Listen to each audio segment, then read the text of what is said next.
Imagine stepping into a hall so lavish, so fragrant with burning incense and spilled wine, that time itself feels like it's paused to make room for sin. Marble pillars glisten under torchlight. Silk sheets trail from the ceilings, and behind a curtain of music and perfume, the most powerful men and women in Rome surrender to pleasure like it's their birthright. Welcome to ancient Rome's most secret indulgence. Where desire wasn't hidden, it was celebrated. Where power played naked and games of the flesh were no less strategic than wars fought with swords. These weren't the fantasies of fevered imagination. They were real, whispered in corridors, chronicled in forbidden scrolls, and buried in ruins still holding the echo of passion. Roman elites did not consider sensuality a vice. They considered it a privilege of power. In a world where the empire stretched from Britain to Egypt, the ruling class believed they too must stretch the limits of human experience. To be invited to one of these elite gatherings was a mark of social ascendancy. But don't think anyone could just walk in. These parties were exclusive, often held in hidden wings of villas guarded by silence and shadows. Guests arrived veiled or masked, their identities protected. Yet everyone knew that reputations would be forged or ruined by dawn. Wine wasn't served. It flowed like blood from a victorious battle. And it wasn't ordinary wine. It was mosum, a rich blend of honeyed wine and exotic spices imported from across the empire. Aphrodisiacs were served alongside roasted meats and sweet figs, each by design to stir something carnal. There were no tables, just cushions. No structured order, only rhythm. Musicians strummed lyres in corners. Dancers, often slaves trained from childhood, moved like liquid flame, undressing slowly until room throbbed with unspoken anticipation. But these parties weren't just orgies. They were stages for political games, for dangerous flirtations with power. A senator might whisper secrets into the ear of a general's wife while watching his own mistress being carried away by a rival. A single night could alter alliances or start vendettas. In Rome, seduction wasn't a game, it was a weapon. Not all gatherings were equal. Some were tame by comparison. Poetry readings had devolved into moans, dinner feasts where the final course was a host himself. But others, like those rumored to be held by Caligula or Nero, were legendary for their chaos. Caligula was said to have turned his palace into a brothel for nobles. Nero's Golden House allegedly contained revolving dining rooms where the ceiling rained flowers and women. For these emperors, lust wasn't separate from leadership. They ruled bodies and minds with equal appetite. And while historians argue how much this is fact and how much exaggeration, what matters is how deep the rumor sank into Roman culture. It speaks volumes that even centuries later, the idea of the Roman orgy still sparks both curiosity and disbelief. The performances were elaborate. There were games, contests, and rituals drawn from older fertility cults. Baksheesh celebrations, once religious in nature, were rebranded as social affairs. Women wore garlands of ivy and roses, their skin oiled and perfumed. Men adorned themselves in tunics dyed with Tyrian purple, a color more expensive than gold. Privacy was both sacred and irrelevant. Rooms were divided by silk curtains or simply open-air courtyards. One moment a guest might find themselves sipping wine under the stars, the next, naked, tangled in silk sheets, name forgotten, only breath remembered. And yet, amid the decadence, danger loomed. A careless whisper overheard could mean exile. A political rival might set a trap. A jealous lover could poison the wine. Even Rome's most powerful weren't immune to scandal. Empress Messalina, wife of Claudius, was said to have snuck out at night to compete with prostitutes in the city's red light district, allegedly winning with the highest number of clients. Whether true or propaganda, it reveals a truth. Roman women of rank were not as passive as later history would claim. They knew how to command attention and desire. But where Rome bared skin and soul, medieval England, centuries later, would cover both in layers of cloth and caution. Crossing time and geography, we now find ourselves in a world of wool and modesty, where the body was something to be hidden and clothing was both armor and identity. The transformation is jarring. Gone are the naked statues, the open indulgence, the perfumed excess. In medieval England, your dress told your story before your mouth ever opened. If you wore coarse wool and a leather belt, you were a peasant, likely with blistered hands and sun-darkened skin. If your tunic was dyed or embroidered, you were someone with money, possibly nobility, possibly danger. For the lower class, fashion was function. Tunics were simple and wide-sleeved. Aprons kept the filth at bay. Shoes were little more than stitched leather. But even among peasants, care was taken to look presentable on feast days or weddings. A colored scarf, a bit of embroidery, small signs of pride still broke through hardship. But among the elite, fashion was warfare without blood. Sumptuary laws dictated who could wear what. Purple was for royals. Gold thread was forbidden to anyone below a baron. The upper class flaunted fur linings, brocade gowns, pointed shoes that curled like a question mark. The longer the toe, the higher the rank, though walking was a struggle. Women's dresses were long, with sleeves that trailed like rivers. They were often laced tightly, shaping the body beneath without revealing it. Modesty wasn't just social, it was spiritual. The church preached that vanity was a sin, and women who exposed too much risked more than gossip. They risked hellfire. Headwear was mandatory. A proper lady never left the house without covering her hair. Wimples framed the face like a portrait. Veils billowed like ghostly halos. And for the noble elite, the hennin, tall cone-shaped hats, rose toward heaven itself, often covered in translucent silk veils that floated behind like a bridal train. But beauty came at a price. Clothes were heavy, hot, and hard to clean. Bathing was infrequent. Linen undergarments absorbed sweat and were rarely changed. Lice and fleas were common. Perfume sachets were pinned under sleeves to mask odor. Yet within this restrictive world, creativity bloomed. Fashion adapted with layers, belts, fasteners, intricate stitching. A woman might spend hours dressing, and another hour undoing it all before bed. And for all its modesty, fashion in medieval England was still full of flirtation, just subtler, a flash of ankle. A lace collar adjusted a little too slowly. Gloves removed finger by finger. In a world where direct pleasure was forbidden, suggestion became the game. The divide between Rome and medieval England isn't just cultural, it's philosophical. One celebrated the body as a temple of pleasure. The other saw it as a battleground of sin and salvation. Rome dressed to undress. Medieval England dressed to disappear. Yet both reveal the same truth. Human expression, whether shouted or whispered, always finds a way to be seen. And perhaps the most fascinating part isn't the contrast, but the mirror.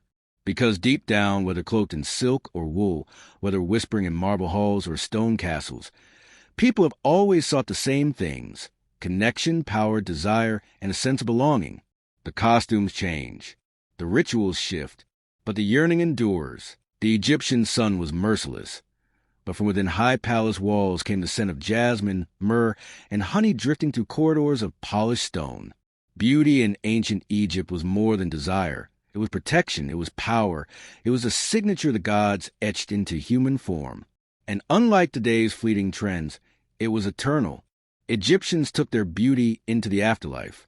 In tombs and temples, jars of perfume, painted palettes, and ornate mirrors were found alongside mummies, suggesting that grooming wasn't just habit, it was sacred. You didn't beautify to impress.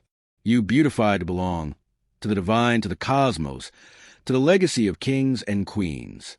From the highest queens to the humblest farmers, skincare mattered. The desert's dry air cracked lips and baked skin.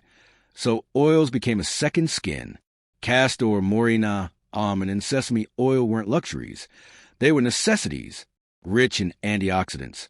They nourished and soothed the flesh, shielding it from the sun's punishment. Even the poorest Egyptians found ways to imitate the elite, crushing herbs with fats, boiling plant leaves into salves. For the nobles, though, the beauty process was ritualistic. Servants applied scented unguents to every inch of the body. Soft brushes exfoliated the skin with ground limestone and sea salt. Baths were taken in lotus-scented water, and for some, even milk and honey, the kind of luxury Cleopatra was famously known for. Makeup was not vanity. It was armor. Eyes were lined in dark kohl, not just to seduce, but to protect, believed to shield from the evil eye and reflected sunlight. It was ground from galena and mixed with fat or oil, then applied in bold strokes that framed the eyes in dramatic shapes, reflecting status, taste, and sometimes religious devotion. Men wore it too: priests, scribes, nobles. Green pigment from malachite decorated eyelids on ceremonial days, while red ochre, mixed with fat, created lip and cheek color. Faces glowed not with youth, but with intention. Henna stained fingertips and toenails, signaling fertility, beauty, and transformation. It was also used to decorate hair, wigs, and even animal hides for ritual. Hair was both ornament and statement. Insects were an issue in the heat. So many shaved their heads, not out of fashion, but practicality.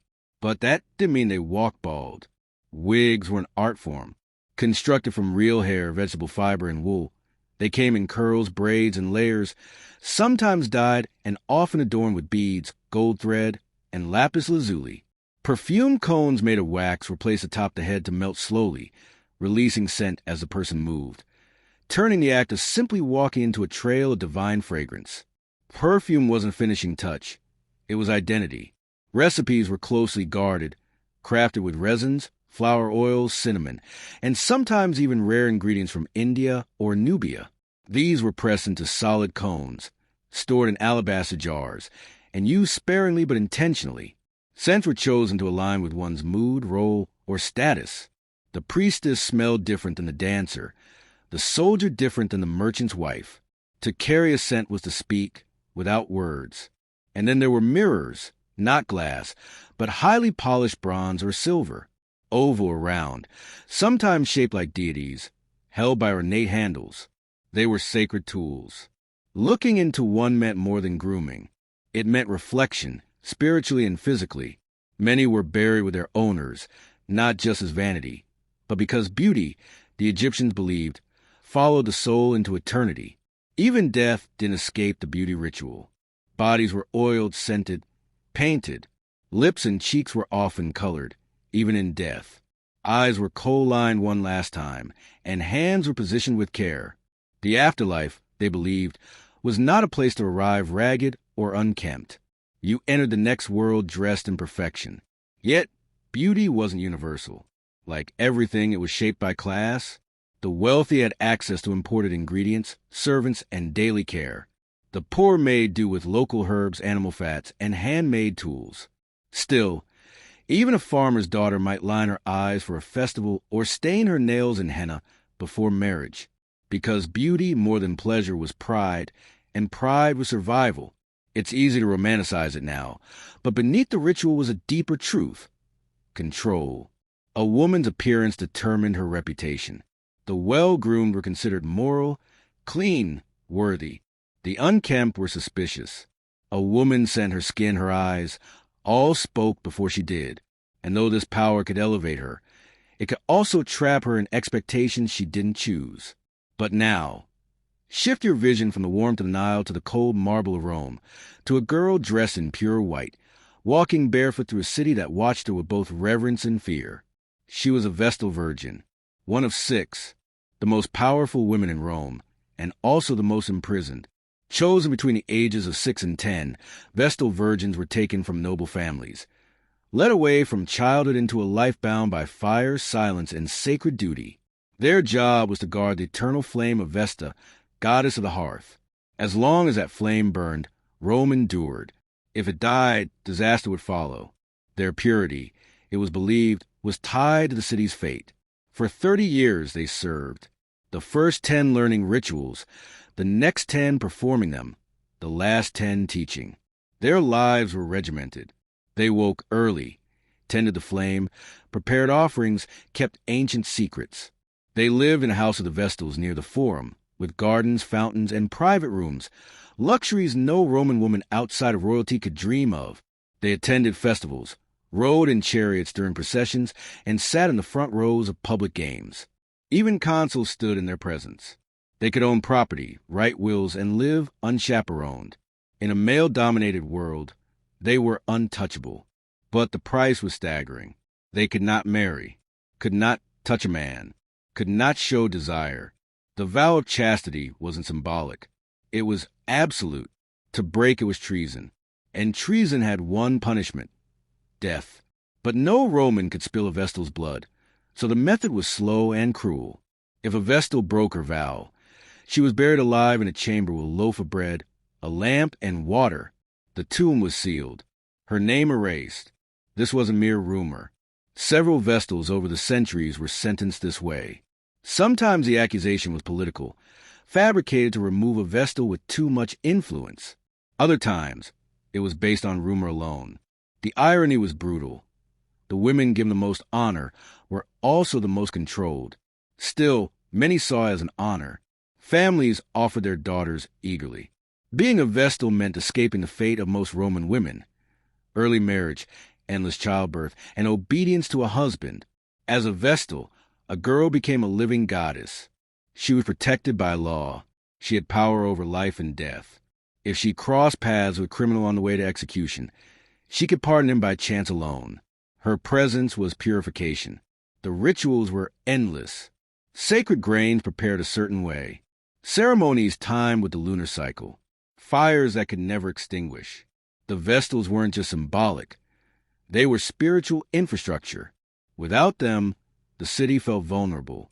Their appearance was just as important as their duties. They wore pure white, with braided hair wrapped in traditional styles. No jewelry, no bright colors, only modest perfection. Their calm, detached expressions became the face of moral Rome. People believed the gods judged the city based on the Vestal's behavior. But freedom, when it came, was double-edged. After 30 years, they could leave. Some married, usually older, wealthy men who prized their purity. Others remained unmarried, living in their own villas, respected but alone. A few even became political advisors behind closed doors, leveraging decades of observation and connection. The paradox was sharp. They were the most visible women in Rome, and yet the most silenced. They were honored more than queens, but confined more than slaves. Their voices never echoed in senate halls, but they haunted them. A mere glance from a Vestal could change public opinion. A word could alter a man's fate. Their influence faded after Christianity rose, and the Temple of Vesta fell silent. But the memory of the Vestals lingered. They represented something both terrifying and beautiful. The idea that purity could be power, that silence could shape empire, that a fire tended by young girls could outlast wars, emperors, and centuries. In one world, women bathed in oils to prepare their bodies for eternity. In another, girls kept the flame alive to protect a living city. Both were controlled. Both were revered. One sacrificed desire for divinity. The other embraced beauty as divine. Both held mirrors to their societies, not to reflect their own faces, but the expectations carved into their skin by power, belief, and time. Thousands of years later, we still talk about their eyeliner, their fire, their rules, and their rebellion, not because they were just women, but because they were symbols, flesh and myth, fragile and formidable. And in every whisper of perfume or flicker of flame, their stories burn on,